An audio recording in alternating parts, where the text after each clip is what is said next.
In this video, we are going to learn metallurgy of copper in Unit 8 periodic classification of elements.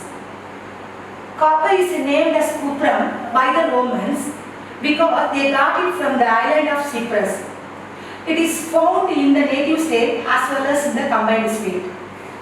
What are the ores of copper? Copper pyrite, cuprite or ruby copper, copper glass. These are the ores of copper. The molecular formula, the formula for copper pyrite is CuFeS2. The formula for cuprite or ruby copper is Cu2S. The formula for copper glass is Cu2S. These are the important ores of copper. Among them, which is a chief ore is copper pyrite. Copper is extracted from copper pyrite. It is nearly 76% of world production of copper. Then we are going to see the extraction of copper. That extraction of copper from copper pyrite contains many steps. What are they? Means, see, first step, concentration of ore by froth flotation. Second step, roasting. Third one, smelting. Fourth one, mesmerization, and fifth one, refining. Now, see all the steps. First step, concentration of ore. The ore is concentrated by froth flotation. Lighter ores are concentrated by this method. What is froth flotation? The ore is crushed and is taken in a large tank containing water and pine oil, and it is agitated by the current of compressed air. What happened? The ore gets wetted by the oil and gets separated from the can in the form of froth. Since the ore is lighter, it comes on the surface with the froth and leaving behind the impurities as residue. So this is known as what? Froth flotation. Then we can see roasting. The concentrated ore is roasted in excess of air. What happened? That cuprite, that copper pyrite, is oxidized to copper sulfide and ferrous sulfide. So from this, using this method, the moisture and impurities are removed. Volatile impurities are removed. Then it contains water, arsenic, antimony, phosphorus, sulfur. These are removed as oxides. Then copper pyrite, a part is converted into sulfide of copper and sulfide of iron. This is known as, that mixture is known as a matte. Then going to smelting process. In smelting process, the roasted ore is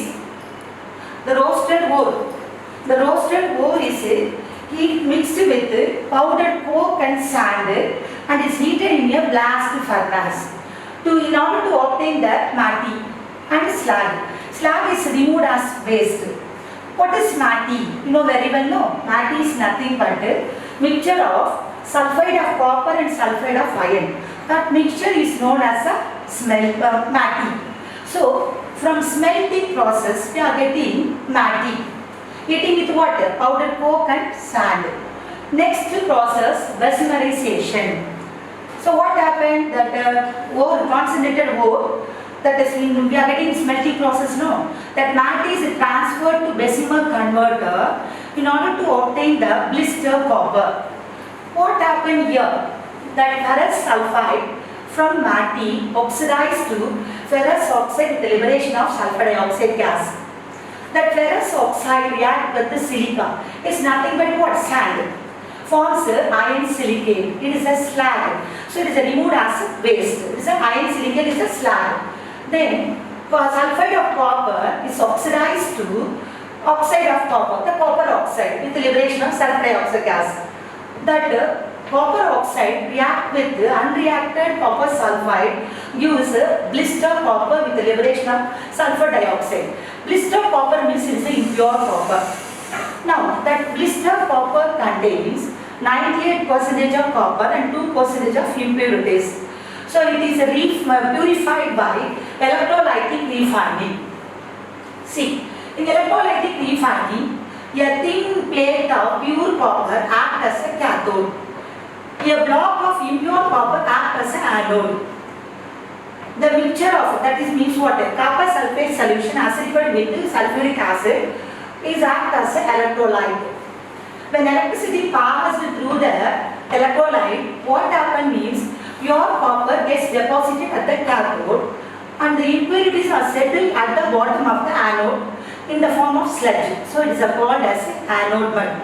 So from this electrolytic refining, we are getting the metal with a high degree of purity.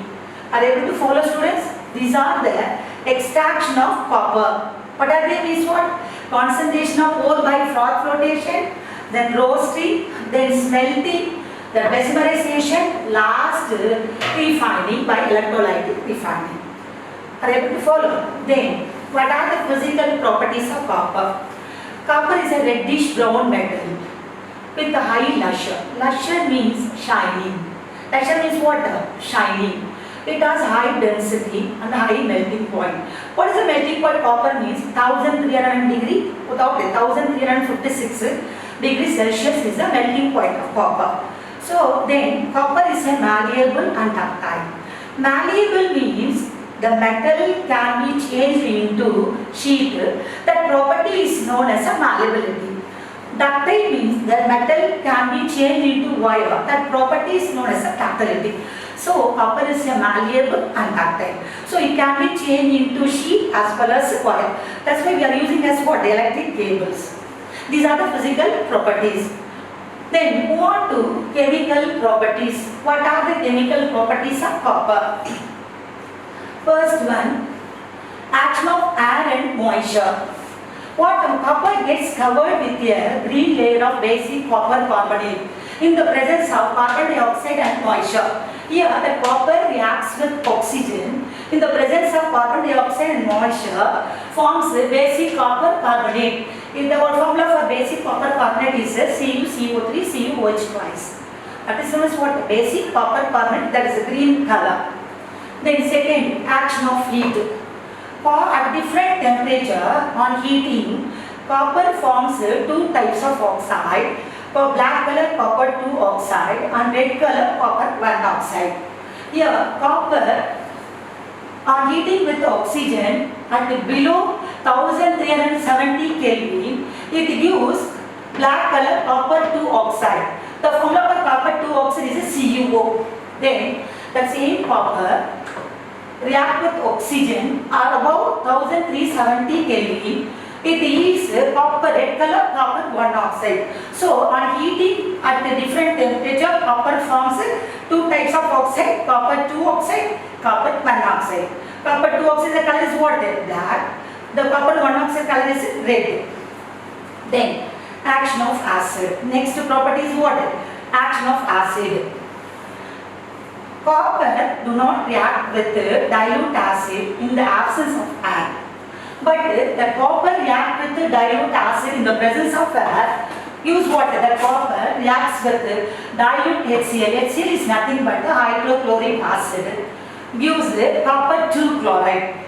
The same copper reacts with the dilute sulfuric acid. Gives copper sulfate with the liberation of sulfur dioxide gas.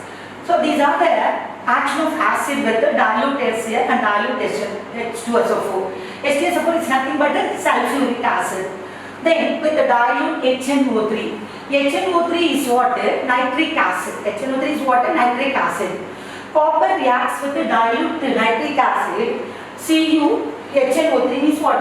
Nitric acid. Copper reacts with dilute nitric acid. Dilute nitric acid means what? The acid contains more water. That is called as the dilute acid.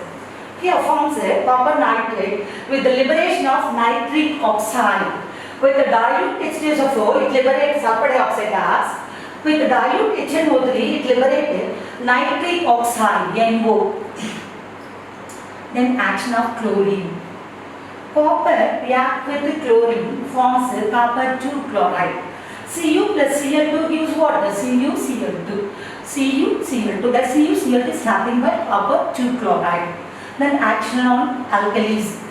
There is no action with the alkalis. So these are the chemical properties. What are they means what? Action of air and moisture, then action of heat, then what? Action of acid. With the acid means what? With the dilute HCl and dilute H2SO4, dilute HNO3. Then what? Action of chlorine, it forms a copper 2 chloride. Then we are going to see the uses of copper. What are the uses of copper? Copper is used in the manufacture of electric cables and electric appliances. That's why we are using what? Electric cable items we are using. Then what? That copper is used in making utensils. Utensils means vessels. Utensils, containers, calorimeters and coins. So to make all these, copper is used. This is one of the use. Then copper is used in electroplating. What is electroplating means? Electroplating is nothing but high value metal is deposited on the low value metal by passing electricity. So that process is known as electroplating. So copper is used in electroplating. Then copper is alloyed with silver and gold in making jewels and coin. So we are using gold jewels, no? It is not a gold metal. It is alloyed with copper or silver to make jewels. Then only the jewels are very strong. Are you able to follow, students? I hope you have all understood. Thank you.